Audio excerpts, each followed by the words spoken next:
윤석열 전 대통령 2차 소환 조사가 오늘 낮 1시쯤부터 다시 이어지고 있는 가운데 특검은 비상계엄 전후 국무회의 과정과 외환죄 관련 혐의를 집중적으로 들여다보고 있습니다. 조금 뒤엔 저녁 식사 시간이 있을 텐데요. 현장에 법조팀 취재기자 나가 있습니다. 권준수 기자. 네, 내란 특검 사무실이 차려진 서울고등검찰청입니다. 네, 오후 조사는 어떤 내용 위주로 이루어졌습니까? 네, 오후 조사에선 윤 전 대통령을 상대로 비상계엄 선포문 작성 등에서 위법한 절차가 있었는지, 또 계엄 선포 전에 북한의 공격을 유도하려 했는지 등과 관련해 광범위한 조사가 이루어졌을 거로 보입니다. 앞서 박지영 특검보는 언론 브리핑에서 조사량이 매우 많다며 피의 사실은 전반적으로 다 조사할 거라고 설명했는데요.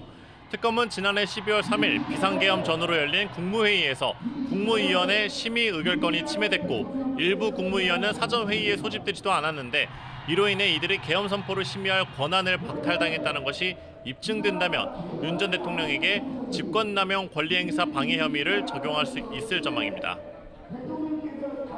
네, 오전엔 체포영장 집행 방해 혐의 조사가 있었죠. 그렇습니다. 체포영장 저지 혐의에 대한 조사는 지난달 1차 조사에서 일부 진행됐지만 당시 윤 전 대통령 측이 조사를 거부하고 조서에 날인을 하지 않았습니다. 때문에 오늘 처음부터 다시 조사해야 하는 상황이라 시간이 좀 걸릴 수 있겠다는 전망도 나왔었는데요. 기존에 조사를 맡았던 경찰 박창환 총경이 아닌 특검에서 김정국, 조재철 부장검사가 조사에 나서며 오전에 모두 마무리됐습니다. 앞서 윤 전 대통령 측은 지난 1차 조사에서 박 총경이 조사를 진행하는 것과 관련해 이의를 제기했는데요. 특검은 수사 효율성을 고려해 조사자를 변경했다며 다만 박 총경도 조사실에 함께 들어가 수사 지원을 맡고 있다고 설명했습니다. 아울러 오늘 조사는 박옥수, 장우성 특검보가 지휘하고 있습니다. 윤 전 대통령은 오늘 조사에 앞서 출석하면서도 침묵을 이어갔죠. 네, 윤 전 대통령은 오늘 오전 9시 1분에 고검청사에 도착했는데요. 국민에게 사과할 의향이 있는지, 사후 계엄 선포문 작성에 관여했는지 등을 묻는 취재진 질문에 아무 답을 하지 않고 곧장 조사실로 올라가 조사를 받기 시작했습니다. 이후 3시간가량 조사를 받은 뒤엔 점심을 먹었고요. 낮 1시 이후로 오후 조사가 지금까지 이어지고 있습니다. 네, 조금 뒤엔 저녁 식사 시간이 있을 것 같은데 이번 2차 소환 조사 언제쯤 끝날까요? 네, 말씀하신 대로 조금 뒤 6시 이후 저녁 식사를 할 텐데요. 지금 특검 입장에서 조사가 조금 남은 것으로 파악됐습니다. 밤 9시 이후부터인 심야 조사는 윤 전 대통령의 동의가 있어야 가능합니다. 다만 윤 전 대통령 측과 특검 모두 체력적으로 힘들지 않겠느냐는 우려가 있어서요. 저녁 시간 이후 바로 조서 열람을 진행하며 오늘 조사를 마무리할 가능성도 있습니다.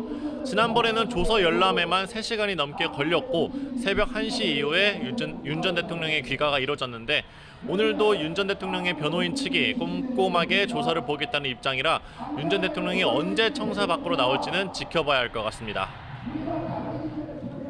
최근에 국무위원 조사도 상당히 많이 이루어졌는데 이 특검에서 이례적으로 이와 관련한 언급도 했다고요. 그렇습니다. 특검에서 여러 국무위원에 대한 조사를 이어가고 있는 가운데 박지영 특검보는 국무위원 모두를 피의자로 조사한다는 일각의 주장은 사실이 아니라고 반박했습니다. 지금까지 피의자 신분으로 조사받은 건 한덕수 국무총리가 유일한데요. 박 특검보는 국무위원 모두를 소환한다는 방침도 없고 앞서 출석했던 이주호, 안덕근, 유상임 장관 등은 참고인 신분이라고 강조했습니다. 그러면서 참고인으로 조사받은 국무위원을 피의자로 오해하도록 하는 건 명예를 훼손할 수 있을 뿐만 아니라 특검 수사에 부정적 영향을 줄 수 있는 공론화 시도로 비칠 수 있다며 자제를 요청했습니다. 지금까지 서울고검에서 YTN 권준수입니다.